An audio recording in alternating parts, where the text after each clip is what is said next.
Yo, yo, yo. What's good, ASI family? It's your boy Truth. That's short for Truth Over Narrative, man.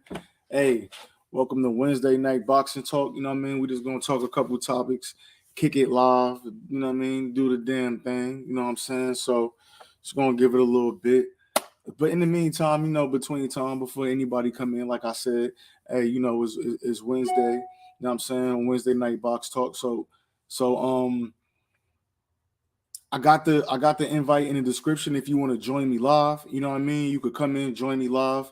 I'm gonna put the link is in the description. Go ahead, you know what I mean? Jump on there, link in the description. I'm gonna type that. Link is in the description. You know, a lot of people they like their comments in there, but we're gonna put the link in the description. Here we go. Link in the description if you want to join. You know what I'm saying? So, but in the meantime, in between time, we're gonna talk about last Saturday's fight with Virgil Ortiz, man. Virgil Ortiz, Michael McKinson. We could back up. Blair Cobbs, Maurice Hooker. So originally for this fight, man, Maurice Hooker came in at 150. The fight was supposed to be a scheduled 147 matchup. And Maurice Hooker came in there at 150 something. You know what I'm saying? 150, excuse me. So the night of the fight, Maurice Hooker had to be about 170 at least. You know what I mean? But it was a good fight, man. I was telling people that Blair Cobbs was going to get the stoppage. He didn't get the stoppage. He knocked Maurice Hooker down 3 times. Maurice Hooker clearly he passed his prime. You know what I'm saying? And I think for that reason in particular, I want to start dispelling some of the myths that we got in boxing, and that's to say that you know what I mean, that some of the myths that we got in boxing, and that's to say that your resume does matter, but for me, I feel like it's more important when you fight a fighter. You understand what I'm saying? Like, I think it's more important when you actually fight a guy versus just having that guy's name on your resume. You understand what I'm saying? You can fight anybody, man. Like in 10 years, I could fight Mayweather. You know what I mean? But when Mayweather 60 years old, you know what I'm saying? Is that really a win? And that's what a lot of these guys is doing. Like we marinate in good fights. We putting off fights that I think that's worthy, especially with these young guys fighting each other. And you mention these guys or these guys that get matched against older fighters, man. And I just think that that's corny to me, man. Let's let these young fighters fight these young fighters. You know what I'm saying?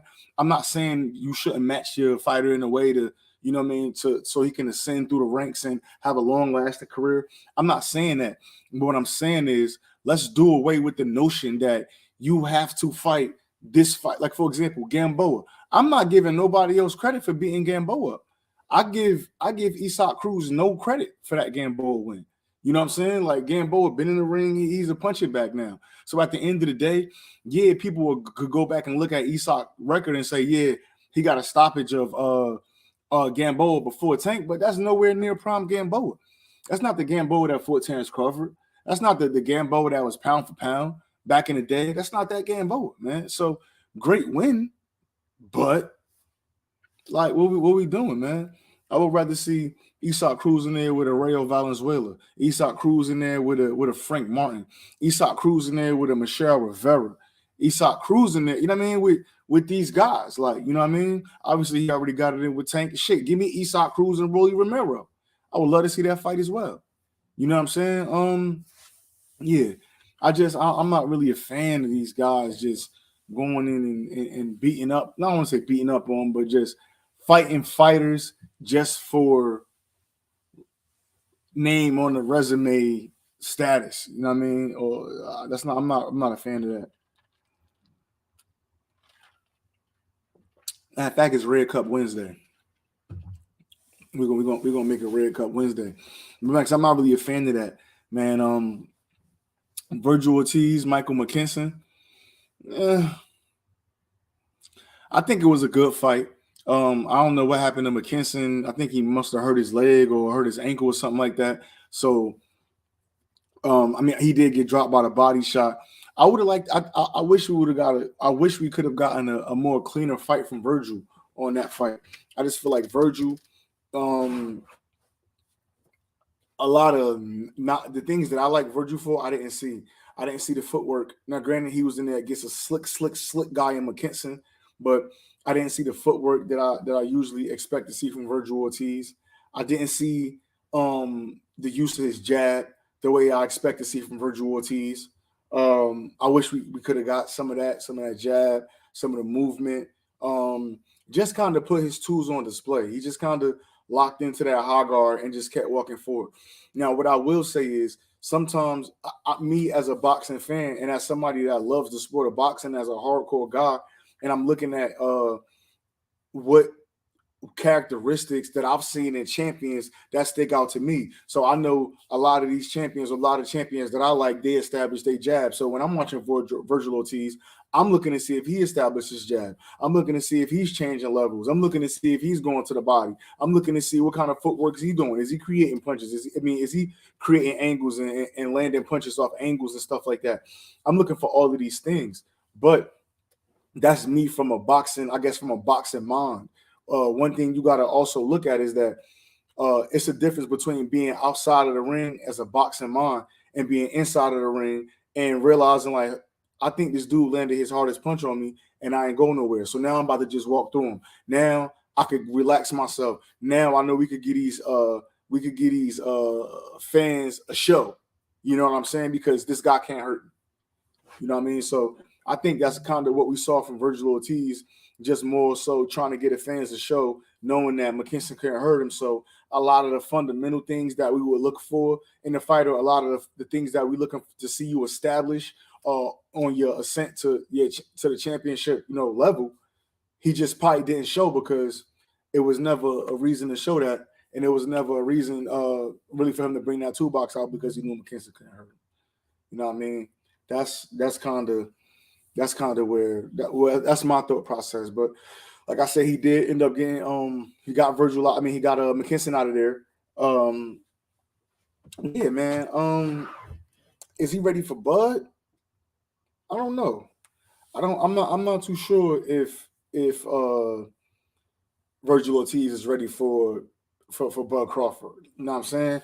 I don't know, man. I don't know. You know what? If he feel like he ready, he ready. He done fought the step ups. He done fought the guys that he needed to fight. He ranked high enough. 25 years old. What we waiting for, man? What we waiting for? Let him go. If you want, I think if he want Terrence Crawford, if Virgil Ortiz wants Terrence Crawford, and we don't get the Spence Crawford fight, why not? I don't see a problem with Virgil. I don't see a problem with Terrence Crawford signing with DAZN. I don't see a problem with, well, let's say if that Spence Crawford fight don't work out. Now, I want Spence Crawford. Don't get me wrong. I don't want no other fight for either one of those guys but those fights. But again, the most dreaded part about being a boxing fan is that you can't just fantasize over matchups and get the matchups you want. You almost feel like you got to have a calculator in your hand, calculating who's the purse, who's the A side, who's this, watch this guy on pay-per-view. Like, it's a lot that go into that. That's unappealing, as a fight fan. But once you become hardcore, a hardcore fan, once you become a hardcore fan and you entrenched in the sport of boxing, that's part of the game. That's part of the game. And it just is what it is, man. But either way, if Bud Crawford is not gonna fight Terrence Crawford, he's not gonna fight Earl Spence, I wouldn't mind him going to the DAZN route, sign a little deal with DAZN, get a Virgil fight, maybe go to England. If Conor grows something, get a Conor fight. You know what I'm saying? Because I think unlike Earl Spence, I think that Terrence Crawford got a couple more fights at welterweight. I think he can stay in after Earl Spence fight and fight a Keith Thurman or fight or somebody else. So who knows, man? Who knows? Teofimo Lopez, fight week. Okay, so we got Teofimo this week, man. He fighting Pedro Campa, man. Pedro Campa out of Mexico, dude, like 34-1 or something like that. I got a theory about Mexican fighters, man. You know what? I'm gonna hold that theory. Yeah, I'm gonna hold that theory for now. Matter of fact, yeah, we're gonna just talk about Teofimo Lopez for a little bit. Teofimo, talented, young, smart, great counter puncher, good body puncher, good gas tank. I mean, you can't Teofimo, he a talent, man. But I'm telling you, man, when these guys don't got their mental health together, none of the talent, none of that matters, man. If your mental health is not in full tact, it don't matter about none of the talent, none of that. Because at the end of the day, you can't fully put it together. If you're not there up here, it's not going to connect. You know what I mean? And we seen that in the Kambosos fight. I think it was more than whatever injuries they claim or he could have died. I wouldn't even told nobody that. I wouldn't even told nobody, oh, I was close to dying or I was this and I was that. Nah, for what? Why am I gonna tell somebody that for? You got a mother, you feel me? Like, yeah, you might be. I mean, mom, dude's gonna worry about you. But even beyond that, I'm just not telling nobody that because it sounds like an excuse. It sounds like an excuse because you know for a fact that I lost this fight. The shit looked bad. Had a bad game plan. You know what I mean? But he's still talking about boxing Illuminati, and he still won the Kambosos fight and Devin Haney conspiracy theories. They wanted him to be undisputed. Like, I don't know, man. I'm not so sure about that, man. I just know Teofimo Lopez fighting the 62nd best. God damn, I'm yawning like a motherfucker. Teofimo Lopez fighting the 62nd best 140 pounder in the world. So we'll see. Yeah, we'll see. Let's see. We got some news, man. Let me see what other news we got going on, man. Some boxing news. I know we got some things, man. Let me see. Damn, it's fucked up, man. David Lemieux father got killed too, man. That's crazy. Montreal shooting spree. Man, prayers up for Dave Lemieux and his family. That's sad, man. Brandon Lee fighting nobody again. Cody Crowley, I would love to fight Stannis. I don't see anything there I can't handle. Okay, let me see. Cody Crowley and Stannis. I think that's a good fight, man. I think Cody Crowley gets knocked out for sure. We've seen him hit the deck before against a lesser opponent than Stannis. You know what? I ain't gonna say. Yeah, Abdulkarov is a lesser opponent than Stannis. I'll say that. He was ranked number 1 in the IBF at the time. He was Earl Smith's mandatory at the time, but I will say that he's a lesser opponent than. I'll say that Abdulkarov is a lesser opponent than Emontes Stanionis. Cody Crowley and Stanionis, I think that's a good fight though. Closer, I think it'll be fought the same way that the Butayev fight was fought. I don't think Cody Crowley gonna be boxing or nothing like that. You know, Stanionis come forward, hands up, high guard. He's gonna jab you to death. He's gonna work that body. He's gonna walk you down until you can't walk no more, and that's just gonna be that point blank period. But yeah, I think that's a good fight. I would love to see that fight. I don't know, maybe a Earl Spence and Terence Crawford undercard if we could get it there. You know what I'm saying? That'd be a real good one, real dope one. Real good card, man. Oh, well, that'd a real good matchup and on a card like that. Frank Martin and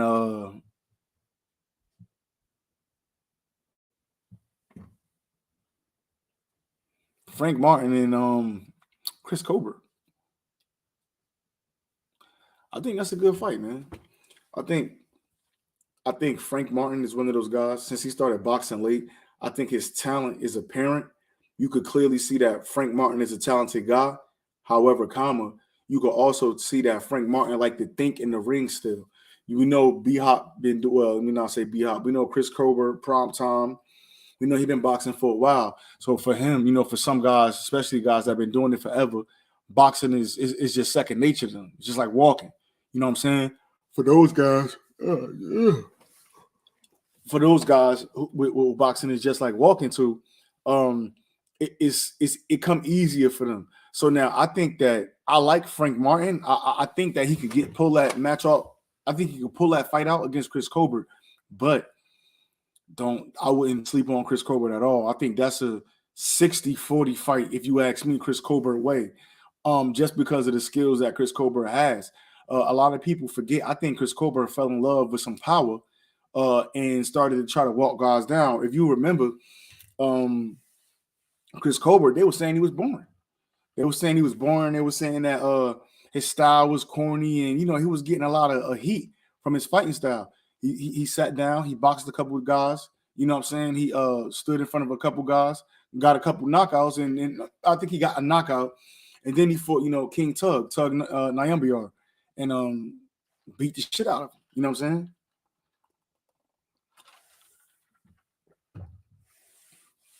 So I think going into that Hector Garcia fight, it was going to be a Roger Gutierrez fight.